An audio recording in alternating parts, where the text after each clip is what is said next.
Nós estamos continuando o livro, está gravando já, né? Nós estamos continuando o livro Missionários da Luz, e a gente está no capítulo Mediunidade e Fenômeno. E o Alexandre, que é o grande instrutor, ele está nós ainda estamos na parte em que ele está fazendo uma palestra para os encarnados que o seguem, e alguns que foram trazidos, para ter alguns esclarecimentos, alguns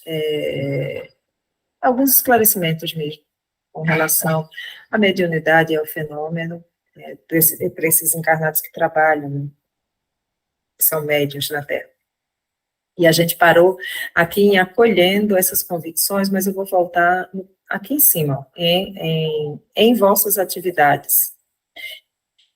Em vossas atividades espiritualistas, lembrai-vos de que não vos encontrais perante uma doutrina sectária de homens em trânsito no planeta. Permaneceis num movimento divino e mundial, de libertação das consciências, numa revelação sublime da vida eterna e de valores imortais para todas as criaturas de boa vontade. Acolhendo essa convicção, não vos detenhais na atitude exclusiva e presunçosa dos que supõem haver encontrado na mediunidade tão somente um sexto sentido. O valor mediúnico não é dom dos privilegiados, é qualidade comum a todos os homens, demandando a boa vontade sincera no terreno da elevação. Por agora, é inegável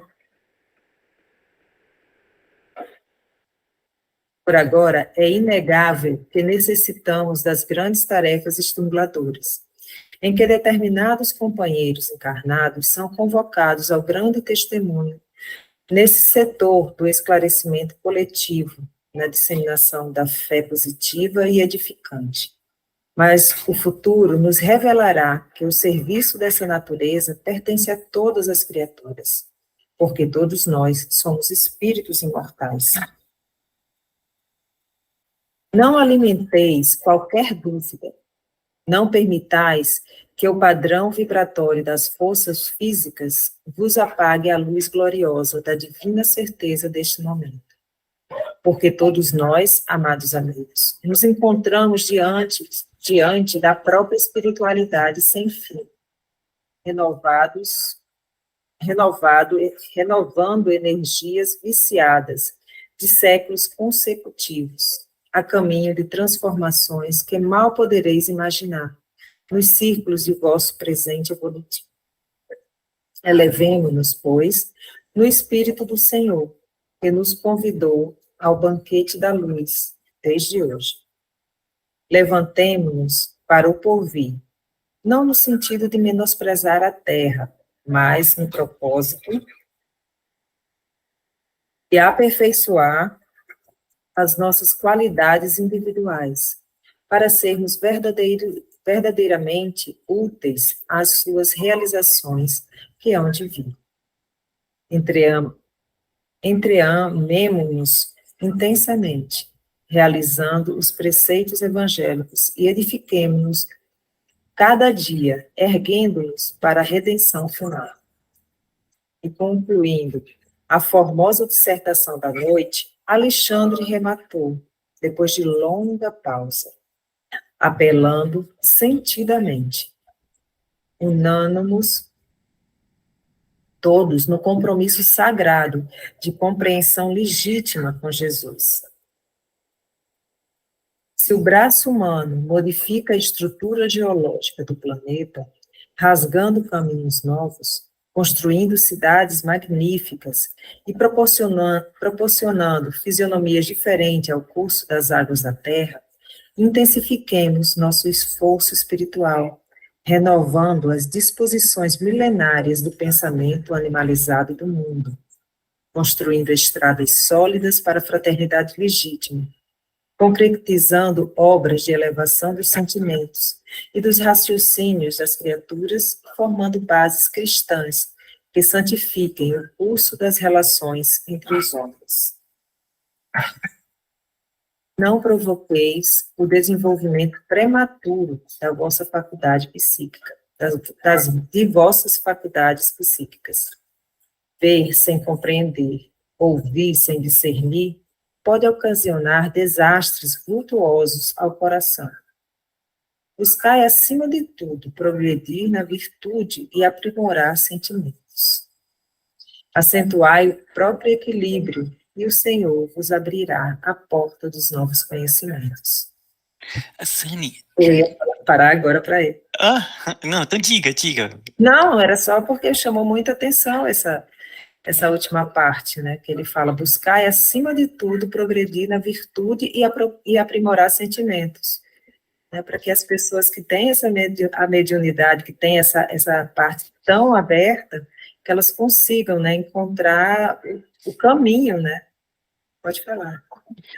E nesse parágrafo também tem essa parte aqui, não provoqueis o desenvolvimento prematuro de vossas faculdades psíquicas. Ver sem compreender ou ouvir sem discernir pode ocasionar desastres vultosos ao coração. É algo que os espíritos, eles alertam muito, que a mediunidade, essa percepção, ela é uma ferramenta extremamente poderosa, mas no sentido de realizar o bem, de construir algo bom, mas ao mesmo tempo, quando ela está em um coração, em uma pessoa que ela não está preparada, ela pode ocasionar esses desastres. Então, por isso, aquele que já de alguma forma já teve uma predisposição mediúnica, ou está percebendo que a mediunidade está abrindo, é buscar com muita intensidade o processo de uma reforma íntima, de uma reciclagem de sentimentos, cada vez mais perceber os seus tendões de Aquiles, né, os seus gatilhos que causam desarmonia, para se reformular internamente, a fim de que essa própria mediunidade, ela vem ali a desenvolver, a florescer, e ela ser uma ferramenta do mundo maior. Então, isso é para todos nós, porque, de certa maneira, a mediunidade vai vindo de muitas e muitas formas, mesmo que não pareçam ostensivas. Então, todos nós estamos nesse desenvolvimento, mas o importante é que ele venha assim, de forma natural, com essa ligação com os mentores, eles vão abrindo e vão preparando, mas tem a nossa parte, que é esse trabalho interno, essa edificação sólida, para que ela esteja muito bem alicerçada. Pode falar, Tchê.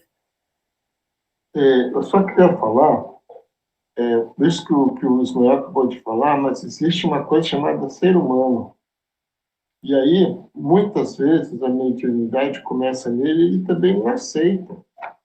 Sabe, essa mediunidade espontânea é uma coisa muito legal, mas aí ele tem que assumir certos compromissos que ele não quer. Aí gera um conflito danado, sabe? É só isso que eu queria falar. Mais alguém quer falar alguma coisa? Se o desejo de transformar o próximo atormentar-vos a alma, lembrai-vos de que há 1000 modos de auxiliar sem impor, e que somente depois do fruto amadurecido há provisões de sementes, como que atender às necessidades de outros núcleos da semeadura. Desligai-vos do excessivo verbalismo sem obras.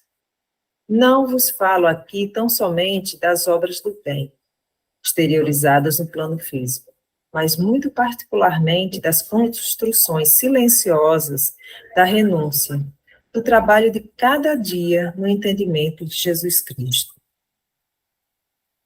A paciência, da esperança, do perdão, que vos efetuam portas adentro da alma, no grande país de nossas experiências interiores. Sandra, pode falar. Também só fazer um comentário nessa parte, quando ele fala aqui da renúncia, né, no plano físico, mas muito particularmente nas construções silenciosas da renúncia, do trabalho de cada dia no entendimento de Jesus Cristo. Nas construções silenciosas da renúncia, uma vez eu estava lendo um livro, que era um livro que o médium, ele presenteou meu pai com esse livro. E o nome do espírito era Delfos. Só que o mentor, ele falou assim, olha, isso aqui, quem está se apresentando é Humberto Roden. Ele quis passar algumas mensagens, algumas experiências, mas não quis se identificar com Humberto Roden, por conta ainda terem muitas pessoas ligadas aos textos de Humberto Roden, a família ainda está viva, e aí ele usou esse pseudônimo. E nesse livro, são 3 livros. 2 são as experiências dele quando chegou no plano espiritual. São 2 livros muito, muito interessantes. E tem uma parte que ele vai auxiliar uma senhora por conta de uma questão ligado ao processo reencarnatório dele. E a senhora, ela já tinha sido amparada, e aí ele foi conversar com ela, e ela falou assim, olha, um dos aprendizados que eu tive aqui depois da minha vida foi uma renúncia sem renúncia. Aí ele, como assim? O que seria uma renúncia sem renúncia? Eu renunciei muita coisa na minha vida, por conta da família, vários aspectos eu renunciei, mas lá no fundo eu não tinha renunciado. Eu sempre me sentia ali injustiçado, eu sempre estava com mau humor. Em todo aquele processo que eu fiz sem fazer. Então é como se uma parte minha, ela não queria fazer, mas outra teve que fazer. E aí ela percebeu quando chegou do outro lado, como que aquilo a fez mal. Então é algo que a gente busca sempre nos identificarmos, né? Será que eu estou renunciando verdadeiramente? Renunciando? É de coração? É por amor ao próximo, à situação? E cada vez mais sermos inteiros nas nossas ações, né? Buscando ali sermos autênticos e ao mesmo tempo muito empáticos, né? Conseguindo se inserir em uma sociedade, porque uma vida em sociedade, ela exige também sacrifícios nossos, mas também exige uma autenticidade. Então é um aspecto que exige uma sabedoria muito, muito grande, sabe? Então esse renunciar, verdadeiramente renunciando, é de muita sabedoria.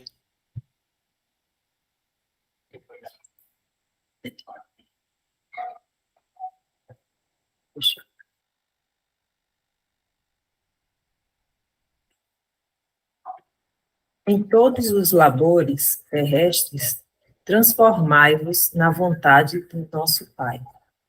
Em vossos serviços de fé, não intenteis fazer baixar até vós os espíritos superiores, mas aprendei a subir até eles, consciente de que os caminhos de intercâmbios são os mesmos para todos, e mais vale elevar o coração para perceber o infinito bem que exigir os sacrifícios dos benfeitores. Interessante. Jamais quebreis o... Pode falar. Eu queria falar, por exemplo, no início da minha mediunidade tinha isso. Eu acho que eu já comentei isso com vocês. E aí um dia eu tive um pito. Eles me falaram assim, que eles eram capatazes meu, que eles não eram serviçais. Que foi uma bufetada bem dada, sabe? Foi tão chocante que eu nunca mais falei nada. Tudo fruto da ignorância.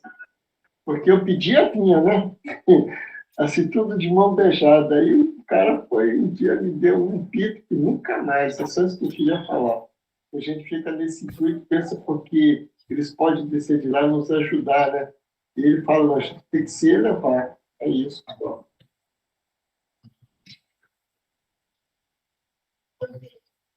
Jamais quebreis o fio de luz que nos liga individualmente ao Espírito Divino.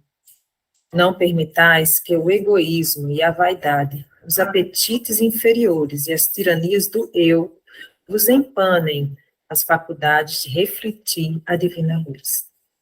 Recordai que em nossa capacidade de servir, em nossas posições de trabalho, estamos para Deus como as pedras preciosas da terra, estamos para Deus como as pedras preciosas da terra estão para o sol criador. Quanto mais nobre a pureza da pedra, mais possibilidade apresenta para refletir o brilho solar. Colocai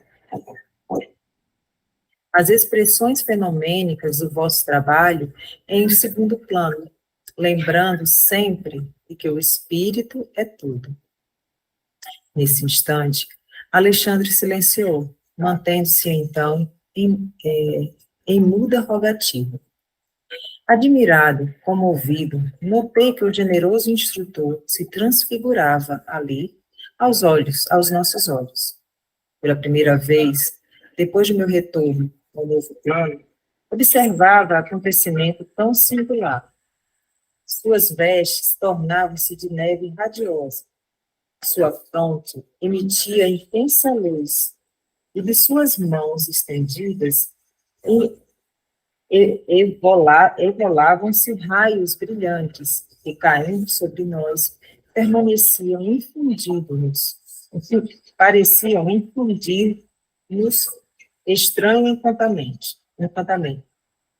Profunda emoção dominou-me o íntimo, e quase todos nós, sem definir a causa daquelas divinas vibrações, chorávamos de alegria, contendo o peito o preço de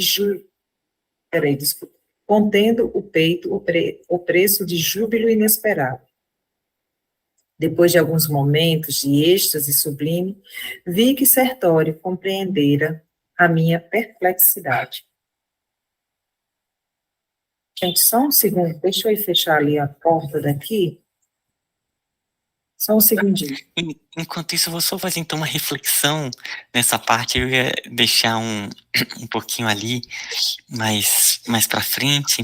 Essa questão dos mentores, nessas transfigurações, é algo que nos apresentam como que o plano espiritual, ele é ideoplástico.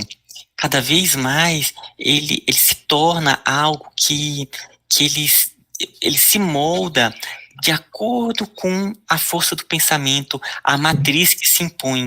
Então, nesses planos mais altos, tudo é tão ideoplástico que os espíritos nem contam muito, porque está além da nossa imaginação.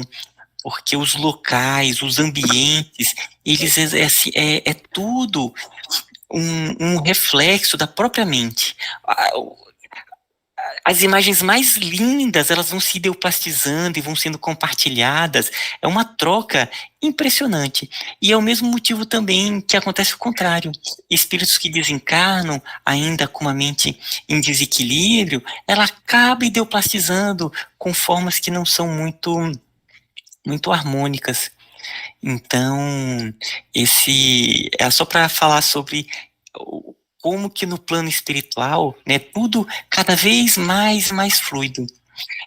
Então, só ainda nessa ideia, é uma das bênçãos da reencarnação, no sentido da cura do corpo, porque tem muitos espíritos que ao desencarnarem, eles perdem o corpo físico, o perispírito ele se reestrutura todo, e quando é de uma forma desarmônica, é muito difícil, às vezes, para ele trabalhar e se curar. E a reencarnação é uma bênção, porque ele vem nessa matriz de corpo físico, e isso faz com que ele se mantenha o perispírito dessa forma e auxilie no processo da cura.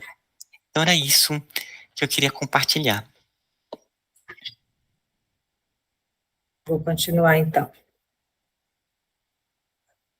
É verdade que, por vezes, eu presenciara a oração de entidades elevadas, oração que se fazia acompanhar sempre dos mais belos fenômenos de luz, mas nunca observara, dantes, semelhante transfiguração. Tocando-me o braço de leve, o companheiro acentuou. Todas as potências de natureza superior congregaram-se em torno de Alexandre, nesse momento, transformando-o em intermediário de dádivas para nós. É por isso que ele irradia e resplandece com tamanha intensidade. Compreendi a beleza da cena e a sublimidade da lição. Decorridos alguns segundos, o grande orientador, retomando o seu aspecto habitual, elevava uma prece de reconhecimento ao Senhor e encerrava alegremente a divina reunião.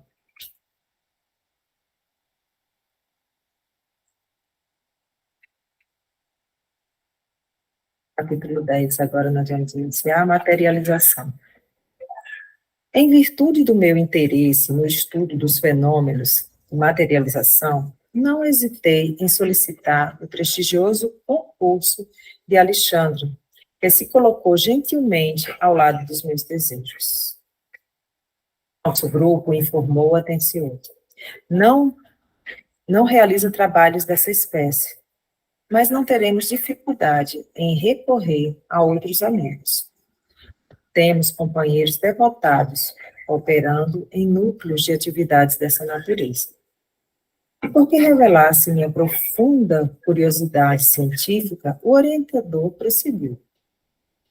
Trata-se de serviço de elevada responsabilidade, porquanto, além de exigir todas as possibilidades do aparelho mediúnico, há que movimentar todos os elementos de colaboração dos companheiros encarnados, presentes